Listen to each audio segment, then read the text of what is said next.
रहमतुल्लाहि व बरकातुहू। वतन की खाक जरा एड़िया रगड़ने दे, वतन की खाक जरा एड़िया रगड़ने दे, मुझे यकीन है कि पानी यहीं से निकलेगा। जनाब अली, जैसा कि हम सभी को मालूम है, आज 15 अगस्त है।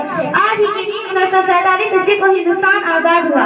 इस आजादी में हिंदू, मुस्लिम, सिख, ईसाई और उलमा-ए-किराम सब ने मिलकर हिस्सा लिया और हिंदुस्तान को अंग्रेजों के दौरे इक़्तिदार से आजाद कराया। खुसूसन उलमा-ए-किराम ने आजादी हिंद के खातिर जान-ओ-माल कुर्बान किया। मुल्क की आजादी के लिए फांसी के फंदों को चूमने पर फख्र महसूस किया। अंग्रेजों के खिलाफ अलामे बगावत बुलंद किया। उन्हीं उलमाए की शहादत की वजह से आज हिंदुस्तान आजाद हुआ, वरना हम तक फिरंगियों के नाते गुलामी की जंजीरों में बंधे हुए होते।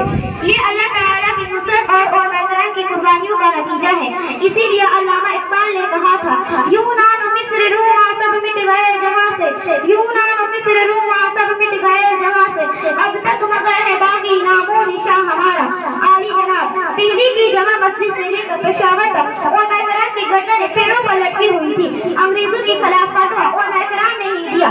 तन के गोरी और दिल के काले अंग्रेजों को भगाया। जब दिगर लोग चैनो आराम की जिंदगी जी रहे थे और हिंदुस्तान पर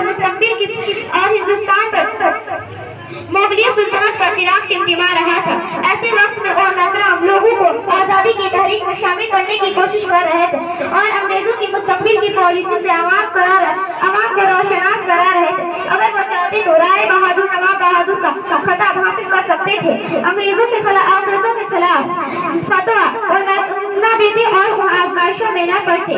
लिहाजा तमाम हिंदुस्तानी लोगों से अपील करती हूँ कि नफरतों अदात की जंजीर तोड़कर